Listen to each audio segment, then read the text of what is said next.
주의 백성들이 하나님 앞에 나와 주를 예배합니다. 주를 찬양합니다. 주께 기도합니다. 주님, 우리의 간절한 그 믿음의 고백을 기쁘게 받아주시고 오늘 우리의 이 모든 시간 가운데 임재하여 주시옵소서. 하나님, 우리가 다른 신이 아닌 오직 우리의 하나님 되시는 우리 주께 나아갑니다. 주님 한 분만으로 만족한다라는 우리의 믿음의 고백을 주님 기뻐 받아주시고 주님도 우리 하나로 만족하고 계시다라는 그 사실들을 우리가 다시금 잊지 않고 기억하게 하여 주시옵소서. 그 주를 사랑하는 그 믿음의 고백이 우리의 입술과 우리의 중심 가운데 가득하기를 간절히 소망합니다. 그래서 하나님, 오늘도 하나님이 우리의 아버지 되심으로 인하여 우리가 만족하고 그분이 우리를 사랑하신다라는 그 메시지로 인하여 우리가 다시금 힘을 얻어 돌아갈 수 있는 이 모든 예배가 될 수 있도록 주님 함께하여 주시옵소서. 하나님, 사랑하는 주의 백성들, 주의 은혜를 사모하여 이 시간 주 앞에 달려나와 왔습니다. 피곤한 육체를 이끌고 졸린 눈을 비비고 하나님의 은혜를 사모하여 이 시간 간절히 주 앞에 나아가오니 주님께서 그 마음을 기뻐 받아주시고 임재하시고 특별히 찾아가 주셔서 그 마음 가운데 하나님의 그 뜻이, 하나님의 말씀이, 내가 오늘도 너를 사랑한다라고 말씀하시는 하나님 아버지의 마음이 선명하게 보이게 하여 주시옵소서. 오늘도 이 예배의 주인 되시며 우리의 모든 시간 가운데 역사하시는 우리 주 예수 그리스도의 이름으로 기도합니다. 아멘. 네, 오늘도 찬양으로 수고해 주신 우리 은평 찬양단, 우리 격려하며 박수하겠습니다.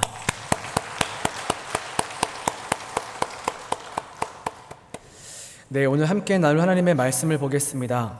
구약성경 민수기 18장 1절에서 7절 말씀입니다. 구약성경 225페이지에 있습니다. 민수기 18장 1절에서 7절 말씀입니다.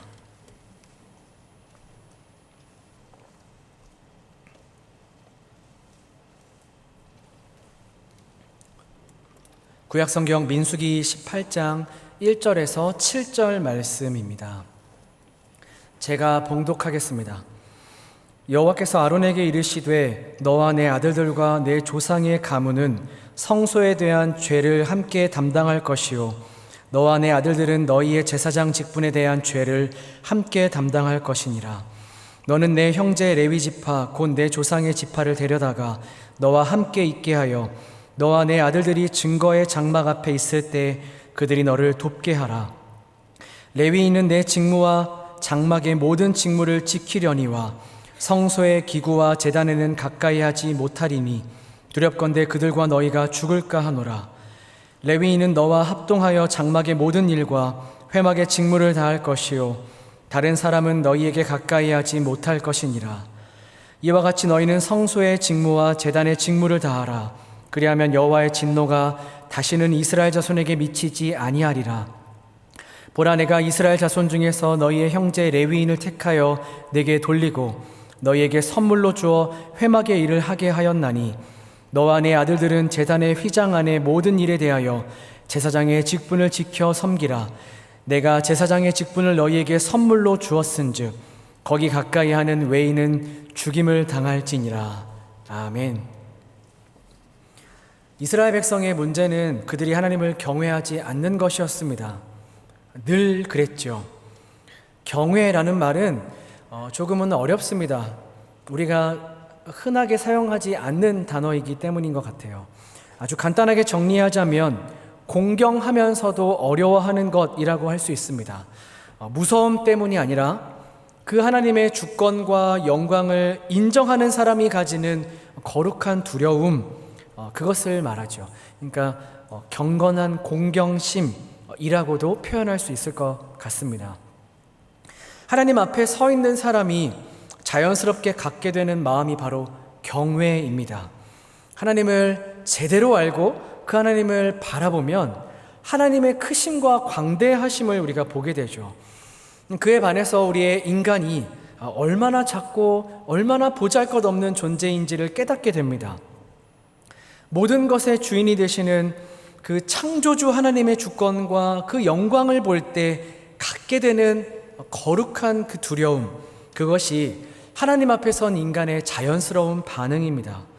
그런데 이스라엘 백성의 문제가 무엇이었냐면 하나님을 경외하지 않는다라는 것이었습니다. 이 백성의 역사 속에서 수없이 반복되는 문제의 핵심은 하나님을 경외하지 않는 것이었어요. 그렇기 때문에 찾아오는 것이 무엇이었죠? 고통입니다.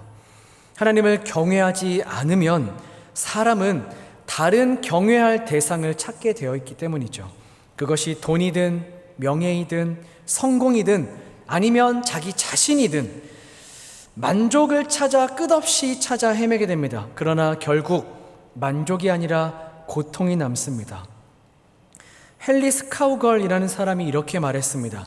인간의 영혼은 그 안에 꺼줄 줄 모르고 불타오르는 갈증을 안고 살아간다. 이 불타오르는 갈증을 해소하기 위해서 경외하고 의지할 대상을 찾지만 결코 그것들은 사람의 이 끝없는 갈증을 해소하지는 못합니다. 우리가 지금 계속 함께 하고 있는 매일 성경 큐티 본문인 사사기 말씀을 통해서도 우리는 이 사실을 확인하죠. 평안과 만족과 행복을 찾아 다른 것들을 주로 삼고 살아갑니다. 참담한 이스라엘의 반복되는 역사의 시작이죠. 다른 것을 주로 삼는 것. 여러분, 그때 무슨 일이 일어나나요? 평안과 만족과 그 행복을 줄 수 있을 거라 생각했던 그 우상의 노예가 되어 살아갑니다. 그 이방 신들의 나라들이 이들의 적이 되어서 그들에게 둘러싸여서 이들을 죽이고 억압하고 노예 삼습니다. 평안을 얻기 위해서 선택했지만 괴로움에 빠져 살아가게 되죠. 절대로 만족을 주지 못합니다. 꼭 무슨 우상을 숭배하는 문제만은 아닙니다. 하나님을 경외하지 않는 문제는 오늘날의 교회들 속에서도 그 모습들을 심심치 않게 우리가 발견합니다. 여러분, 미국의 어떤 교회는요, 자기 교회를 홍보하면서 배달 음식 전단지를 돌리듯이 그렇게 전단지를 집집마다 돌린다고 합니다. 거기에 이렇게 써 있는 거죠. 편안하게 오십시오. 그래서 즐기십시오. 우리 교회 부흥 강사로 오셨던 베살롬 교회 담임하시는 김영희 목사님의 그 말씀을 듣다 보니까요, 이런 교회도 있다고 해요. 그 스타벅스의 커피와 크리스피 도넛을 가져다 놓고 예배 시간에 자유롭게 그것을 먹으면서 예배를 드리는 거죠. 좋으십니까, 여러분? 좀 있으면 좋겠죠? 당이 떨어지는 시간이어서, 그렇죠? 네, 그 편안하고 자유로운 분위기를 만들어주기 위해서 애쓰는 겁니다. 그 교회가 한 500명, 600명 정도 되는 교회였는데 몇 년 만에 6,000명, 7,000명 정도가 모이는 교회가 되었다고 합니다. 사람들의 구미에 맞는 교회가 되어가는 것이죠. 미국 교회만이 아니라 우리나라에서도 이런 교회들, 그런 것들을 추구하는 교회들이 많이 생겨나고 있다고 합니다. 자유롭고 평화로운 편안한 분위기에서 하나님을 예배하고 말씀을 듣는 것이죠. 여러분들 중에서는 저도 그렇고 그건 본질이 아니지라고도 생각할 수 있을 것 같습니다. 그러나 진짜 진정 하나님 앞에 설 때 이 사람이 보이는 그 반응, 그 경외함을 거기에 갖고 있는 걸까요? 단순히 그런 행위들과 그런 그 행동들 자체를 왜 교회가 그렇게 하지, 왜 저 교회는 저래 라고 비난하거나 비방하는 것은 아닙니다. 그러나 우리는 반드시 살펴보아야 하죠. 하나님 앞에 서 있는 마음가짐과 우리의 자세를 살펴보아야 합니다. 우리의 중심이 과연 어디에 있는가? 하나님께 있는가? 아니면 나에게 있는가? 여러분, 오늘 우리가 예배하기 위해서 모여 있습니다. 우리의 자세는 어떠한가요? 하나님을 경외하고 계십니까? 우리는 지금 하나님을 경외하는 예배로 모여 있나요? 하나님의 주권과 그 영광, 거룩한 하나님의 임재가 우리의 이 예배를 통하여서 우리가 바라는 모든 것이 되십니까? 진정 그러십니까? 아니면 여전히 모든 관심이 나 중심의 예배가 드려지고 있습니까? 내가 중심이 될 때 얼마나 피폐해지고 얼마나 감각이 무뎌지는지 우리는 지난번 민수기 말씀을 통하여서 우리가 살펴보아서 알고 있습니다. 17장 마지막에 12절, 13절에서 이스라엘은 굉장히 드문 경험을 했죠. 여러분, 우리 본문 읽었던 바로 앞장인데요. 17장 12절, 13절 말씀을 한번 좀 읽어볼 텐데, 12절 제가 읽고 13절 여러분들 읽어주시기 바랍니다. 이스라엘 자손이 모세에게 말하여 이르되 보소서 우리는 죽게 되었나이다. 망하게 되었나이다. 다 망하게 되었나이다.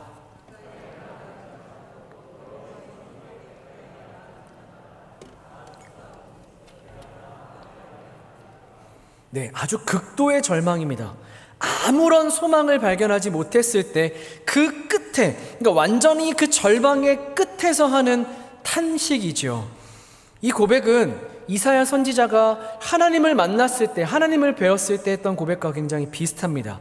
뭐라고 고백하죠? 화로다 나여 망하게 되었도다 라고 이야기하죠.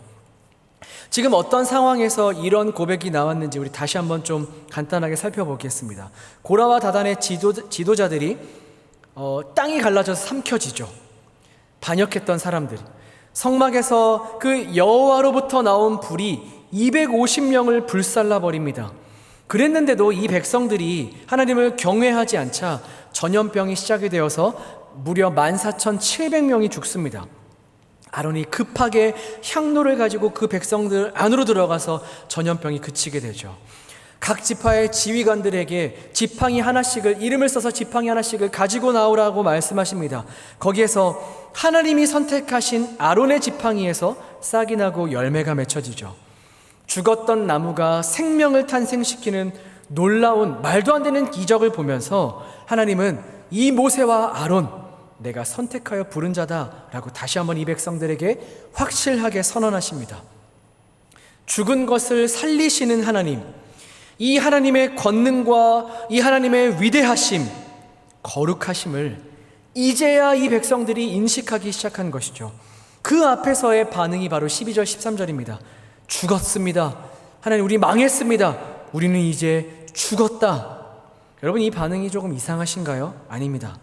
사람이 하나님을 직면할 때 일어나는 일이 뭐라고 했죠? 하나님의 크심을 가장 먼저 보게 됩니다.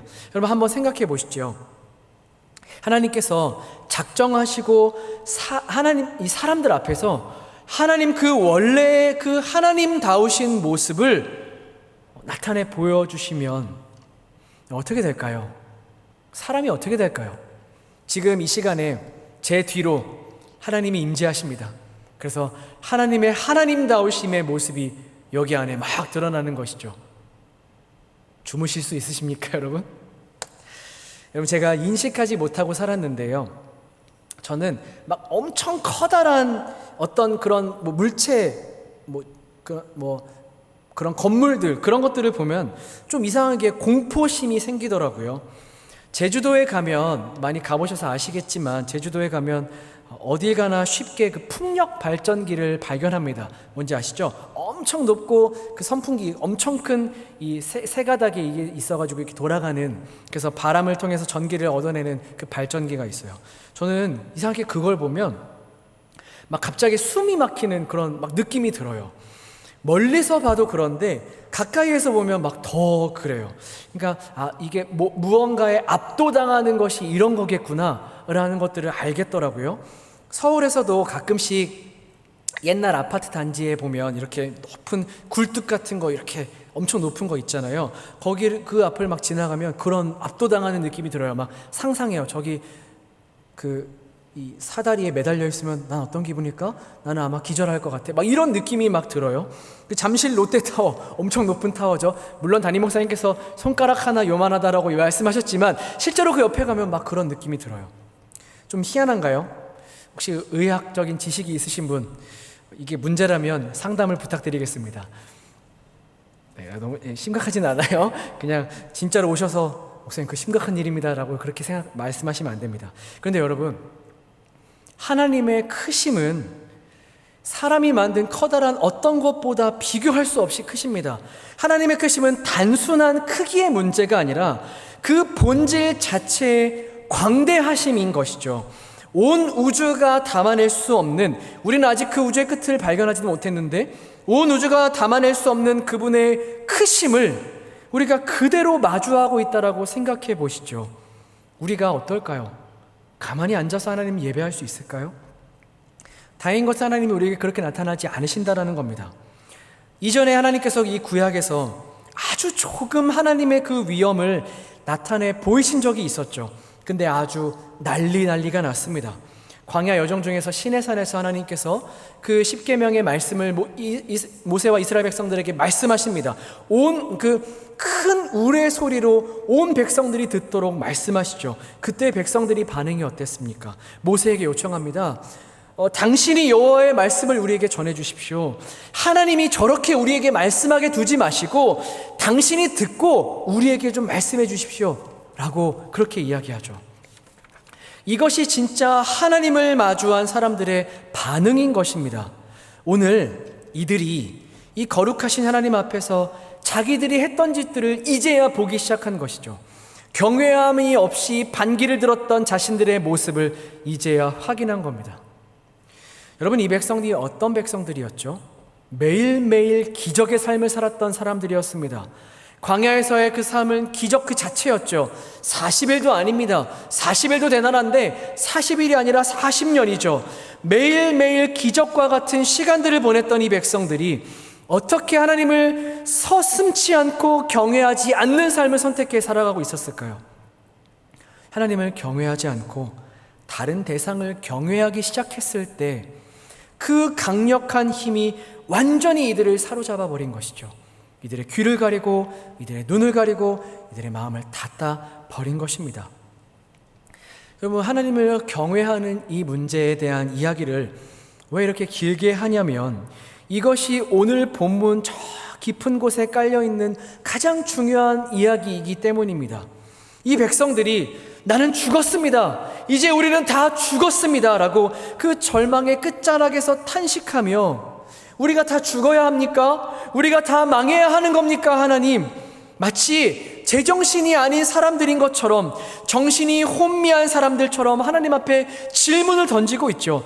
그때 하나님께서 그들에게 하신 대답이 바로 우리가 읽었던 오늘 본문이기 때문이죠. 이 18장 1절에서 7절, 이 18장 사실은 전체가 그 우리가 다 죽어야 합니까? 라고 절망하며 탄식하며 질문하고 있는 그 백성들을 향한 하나님의 대답으로 기록된 내용입니다. 제사장과 레위인에 관한 이야기입니다. 문맥이 좀 이상한 것 같죠? 아니야 라고 말씀하시면 좋은데 뜬금없이 제사장과 레위인의 이야기를 하고 계십니다. 생뚱맞은 이야기가 아닙니다. 여러분, 이스라엘 백성들에게 지금 그 하나님의 임재가 있는 성막은 어떤 느낌일까요? 두려움일 겁니다. 가까이 갈 수 없는 곳, 가까이 가면 진짜 죽는 곳이죠. 회막 앞에서 땅이 갈라져서요, 반역자들을 삼켜버렸습니다. 또 여호와께로부터 불이 나와서 분향하고 있는 250명을 한 번에 불살라버렸죠. 그걸 모두가 보았습니다. 분명히 이 이스라엘 백성들은 자신들의 죄를 해결하기 위하여서 이 성막 가까이로 나아가야 하는데 가까이 가면 죽는 것 같은 것이죠. 지금 그 죽음을 본 이스라엘 백성들이 어떻게 된 것이죠? 하나님의 그 강력한 임재, 그 임재를 보고 갈 수도 없고 안 갈 수도 없는 그런 상황에 이도 저도 어떻게 할 수 없는 상황에 처한 것입니다. 정신이 나가버릴 것 같은 그들의 고백이 죽었다, 망했다, 우리는 망했다, 이 고백인 것이죠. 그때 하나님이 말씀하시는 겁니다. 제사장의 직무는 이러하다, 레위인의 직무는 이러하다. 그 내용을 간단히 정리하면 이렇습니다. 제사장은 성소에서 죄를 담당합니다. 그리고 레위인은 이런 제사장을 도와 모든 장막과 회막의 일들을 담당합니다. 레위인은 성소의 기구와 제단에는 가까이 할 수 없습니다. 밖에서 제사장의 일을 돕는 것이죠. 이들의 직무, 이 제사장과 레위인의 직무의 핵심이 무엇일까요? 무엇을 위해서 이 제사장과 레위인이 일하고 있을까요? 죽지 않게 하는 것입니다. 이 백성들이 하나님 앞에서 죽지 않게 하는 것이죠. 그 일이 이들의 직무입니다. 하나님을 가까이 해도 죽지 않도록 하나님께서 세우신 사람들이 바로 제사장이고 레위인인 것입니다. 그래서 오늘 본문에서는 계속 반복하여서 하는 이야기가 있습니다. 너희가 죽을까 하노라. 진노가 미치지 아니하리라. 가까이 하는 외인은 죽임을 당할 것이다. 그러니까 가까이 하지 못하게 하라. 죽지 않게 하라 라고 하시는 말씀인 것이죠.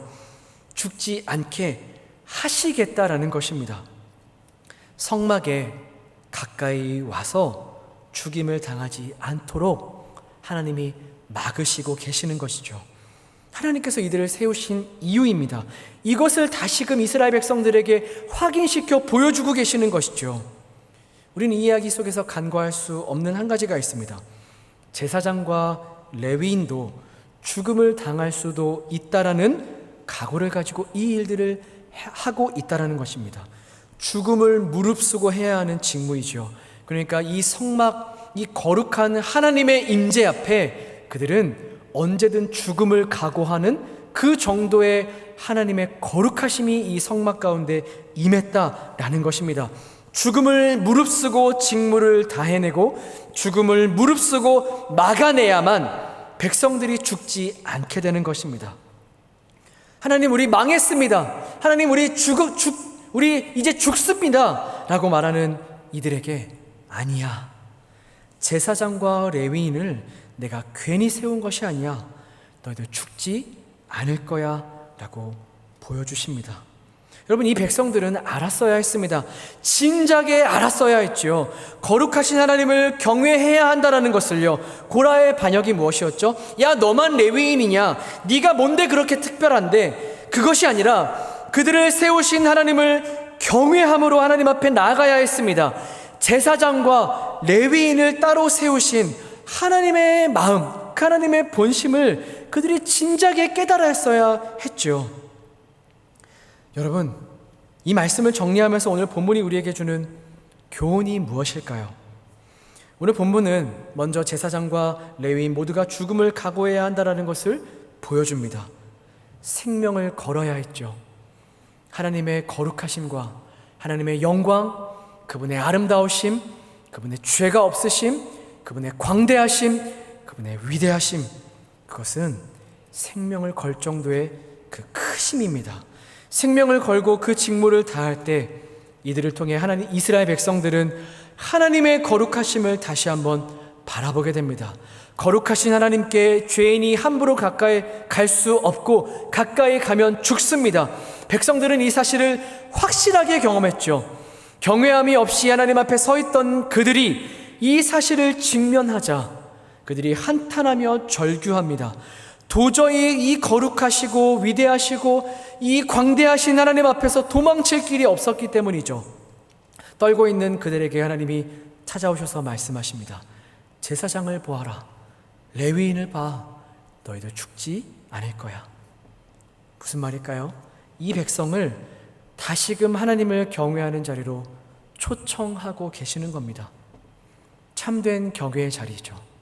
참된 경외란 하나님의 심판이 있음을 알고 또한 그것과 함께 공존하는 하나님의 자비로운 용서를 알게 될 때, 그것을 경험했을 때 그 하나님에 대하여서 일어나는 태도, 그것이 바로 참된 경외입니다.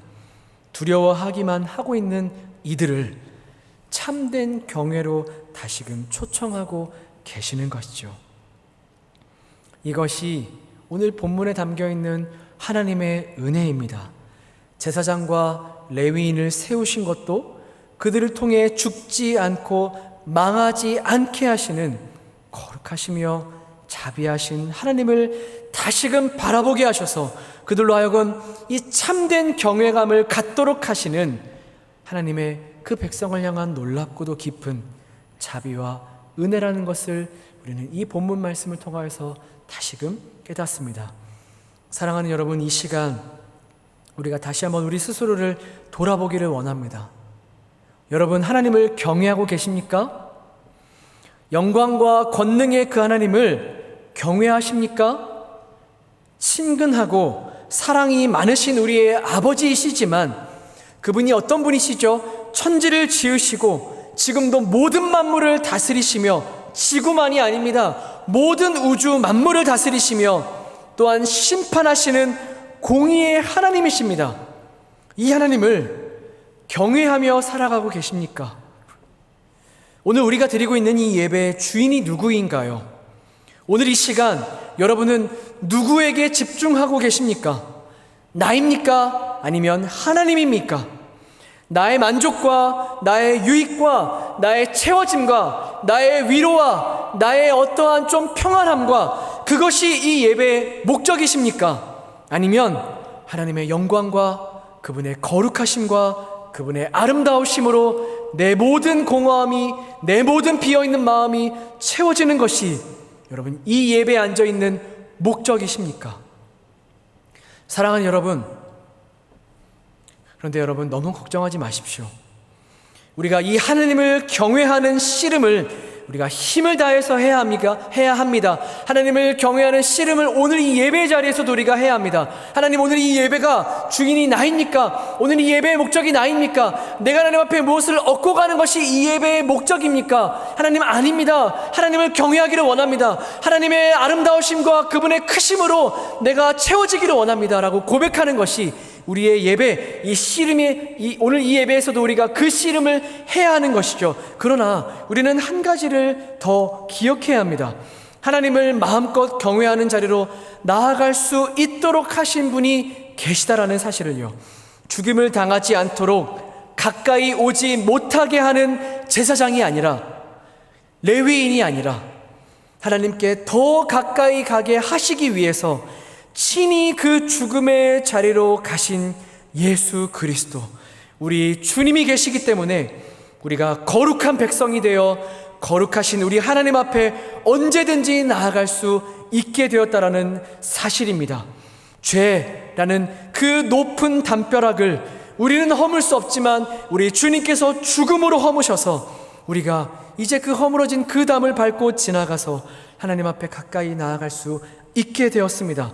예수 그리스도의 은혜로 기쁨과 즐거움으로 하나님을 경외할 수 있게 되었다는 것이죠. 이스라엘 오늘 이 백성들처럼 하나님 앞에 두려워서 하나님을 경외하는 것이 아니죠. 그냥 왕과 시민의 관계가 아니죠. 그 왕이신 하나님을 따라가는 하나님의 백성은 맞지만 하나님이 우리를 뭐라고 부르셨죠? 종이 아니라 우리를 양자로 부르셨죠. 우리를 자녀라 부르셨죠. 우리는 오늘도 그 자녀가 갖게 되는 특권을 우리에게 다시금 기억하며 허락해 주심으로 참된 경외하는 백성의 자리로 우리를 부르시고 계시다라는 것을 우리는 기억해야 합니다. 그래서 오늘도 이 시간 우리가 이 하나님의 자비를 붙들고 담대함으로 또한 진실함으로 하나님 앞에 혹 우리가 다른 우상들을 붙들고 살았다면, 다른 것들을 주인으로 삼고 살았다면, 오늘 이 시간 다른 어떤 무언가가 여전히 주인인 채 우리가 이 시간 하나님 앞에 나아왔다면 그것이 다른 무언가가 아니라 혹시 나라면, 나 스스로가 주인이 되어서 나 스스로에게 집중하여 오늘도 이 시간 우리가 예배하고 있다면 진실함으로 우리의 마음을 찢으며 다시금 하나님의 자비 앞으로 나아가 하나님을 경외하는 자리로 나아가는 우리 모두가 되기를 간절히 소망합니다. 이 시간 우리 좀 말씀을 기억하시면서 함께 좀 찬양했으면 좋겠습니다. 우리가 임재, 이 찬양의 고백을 좀 하나님 앞에 할 텐데요. 우리가 좀 이런 마음으로 고백했으면 좋겠습니다. 주님, 오늘 이 시간 우리가 주님의 임재를 사모합니다. 주님의 임재가 우리가 바라는 모든 것이 되기를 소망합니다. 주님의 임재가 내가 바라는 모든 것에, 모든 일에 유일한 해답임을 고백합니다. 주님, 주님의 임재면 됩니다. 나에게 임재하시는 그 아름다우신 그 영광스러운 우리의 천지를 만물을 지으신 우리 하나님의 임재면 주님 이 시간 나는 됩니다. 오늘 우리의 심령 안에 이 주의 임재, 이 주의 이름만이 남는 귀한 시간이 되기를 간절히 소망하는 마음을 가지고 우리 함께 이 시간 좀 찬양으로 고백했으면 좋겠습니다.